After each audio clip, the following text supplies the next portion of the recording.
ഞാൻ trades post ചെയ്തപ്പോൾ കുറച്ച് ആളുകൾ ഞാനിത് സ്ട്രാറ്റജിയാണ് ട്രേഡ് ചെയ്യാൻ ഉപയോഗിക്കുന്നത് എന്ന് ചോദിച്ചിരുന്നു. ഫസ്റ്റ് ഓഫ് ഓൾ മനസ്സിലാക്കേണ്ടത്, സ്ട്രാറ്റജീസ് അല്ല നമുക്ക് പേ ഔട്ട് തരുന്നത്. നമ്മളുടെ നോളജ്, നമ്മളുടെ പേഷ്യൻസ്, അതുപോലെ നമ്മളുടെ റിസ്ക് മാനേജ്മെൻറ്റ്, ഈ 3 കാര്യങ്ങളാണ് നമുക്ക് പേയ്മെൻറ്റ് തരുന്നത്. അപ്പോൾ അതിനെക്കുറിച്ച്, മാർക്കറ്റിനെ കുറിച്ച് കുറച്ച് വീഡിയോസ് ചെയ്യാമെന്ന് വിചാരിച്ചു. ബേസിക് മുതൽ നമുക്ക് അഡ്വാൻസ്ഡ് ലെവൽ വരെ ജസ്റ്റ് എനിക്ക് അറിയാവുന്ന കാര്യങ്ങൾ ഞാൻ ഷെയർ ചെയ്യാം. സ്ട്രാറ്റജീസ് അല്ല നമുക്ക് പേ ഔട്ട് തരുന്നത് ഞാൻ പറഞ്ഞില്ലേ. അതിന് ഞാൻ ജസ്റ്റ് ഒരു എക്സാമ്പിൾ കാണിക്കാം. നിങ്ങളിത് ജസ്റ്റ് ഒരു എക്സാമ്പിളായിട്ട് എടുക്കുക. ഇതിൻ്റെ ബേസിക് ആയിട്ടുള്ള കാര്യങ്ങളൊക്കെ ഞാൻ വരുന്ന വീഡിയോസിൽ ചെയ്യാൻ ശ്രമിക്കാം. ഓക്കെ, ഇവിടെ നമ്മൾ ശ്രദ്ധിച്ചു കഴിഞ്ഞാൽ ഇതൊരു പ്രൈസ് ആക്ഷൻ ട്രേഡറാണ് നിങ്ങളെങ്കിൽ ഇതിനെ നമുക്കൊരു എന്തായിട്ട് എടുക്കാം, ബിയറിഷ് എൻഗൾഫിംഗ് ആയിട്ട് എടുക്കാം.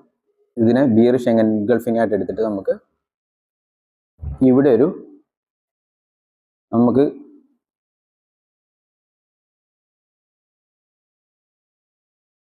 ഒരു ട്രേഡ് നമുക്ക് പ്ലേസ് ചെയ്യാം. ഈ ഒരു ഏരിയയിൽ നമുക്ക് ട്രേഡ് പ്ലേസ് ചെയ്യാം.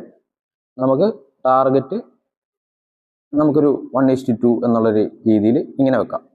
ഓക്കെ, അതേപോലെ തന്നെ നിങ്ങൾ ഫെയർ വാല്യൂ ഗ്യാപ്പ് നോക്കി ട്രേഡ് ചെയ്യുന്ന ഒരാളാണെങ്കിൽ നമുക്ക് ഇവിടെ ഒരു ഫെയർ വാല്യൂ ഗ്യാപ്പ് കിട്ടിയിട്ടുണ്ട്. ഇവിടെ ഒരു ഫെയർ വാല്യൂ ഗ്യാപ്പ് കിട്ടിയിട്ടുണ്ട്.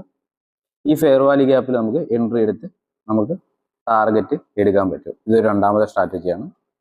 അതുപോലെ തന്നെ ഇപ്പോൾ നിങ്ങൾ ഒരു ICT ട്രേഡർ ആണെങ്കിൽ ഇതൊരു ഇത് ക്യാൻഡിൽ റേഞ്ച് ആണ്. ഇത് CRT ക്യാൻഡിലാണ്.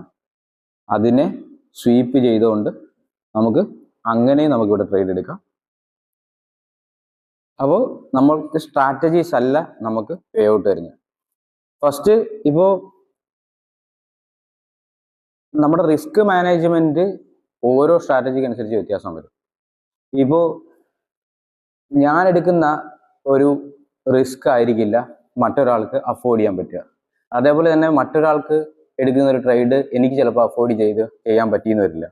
അപ്പോൾ ഞാനിപ്പോൾ പ്രൈസ് ആക്ഷൻ ട്രേഡർ ആണെങ്കിൽ ഞാൻ ഇവിടെ എൻട്രി എടുത്ത് ഇവിടെ സ്റ്റോപ്പ് ലോസ് നോക്കും. ഇതാണ് എൻ്റെ സ്റ്റോപ്പ് ലോസ്. അപ്പം എൻ്റെ സ്റ്റോപ്പ് ലോസ് ഇത്രയാണ്. അതേസമയം ഞാൻ ഇവിടെയാണ് ട്രേഡ് എടുക്കുന്നത്, അതായത് ഈ ഫെയർ വാല്യൂ ഗ്യാപ്പിലാണ് ഞാൻ ട്രേഡ് എടുക്കുന്നതെങ്കിൽ എൻ്റെ ഫെയർ വാല്യൂ ഗ്യാപ്പ് ജസ്റ്റ് ഒന്ന് സ്നൈപ്പർ എൻട്രി തന്നു. അപ്പം എൻ്റെ റിസ്ക് എത്രയും വരും, ഇവിടെ വരെ വരും.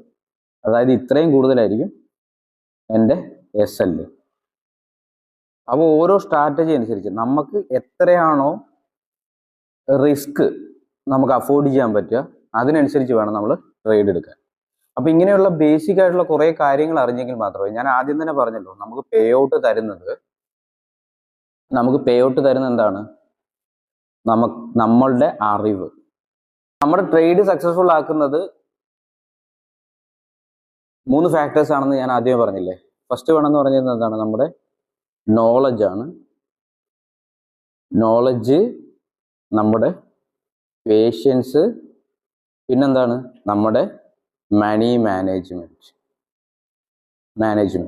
മണി മാനേജ്മെന്റ് എന്ന് പറഞ്ഞാൽ നമുക്ക് റിസ്ക് റിവാർഡ് എത്രത്തോളം ബാലൻസ് ചെയ്യാൻ പറ്റുന്നു, ഈ റിസ്ക് റിവാർഡ് എത്രത്തോളം ബാലൻസ് ചെയ്യാൻ പറ്റുന്നു, അതനുസരിച്ചാണ് നമ്മൾ ട്രേഡ്സിനെ പ്ലാൻ ചെയ്യുന്നത്. അപ്പോൾ ഈ 3 കാര്യങ്ങളാണ് ബേസിക് ആയിട്ട് നമുക്ക് ഒരു ട്രേഡ് എടുക്കാനായിട്ട് വേണ്ടത്.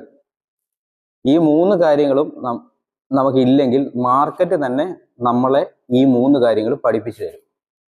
ഈ 3 കാര്യങ്ങളും അത്യാവശ്യം ഒന്ന് മാനേജ് ചെയ്യാൻ അറിയാവുന്ന ഒരാൾക്ക് മാത്രമേ ഒരു ട്രേഡ്സ് സക്സസ്ഫുൾ ആയി എടുക്കാൻ പറ്റൂ.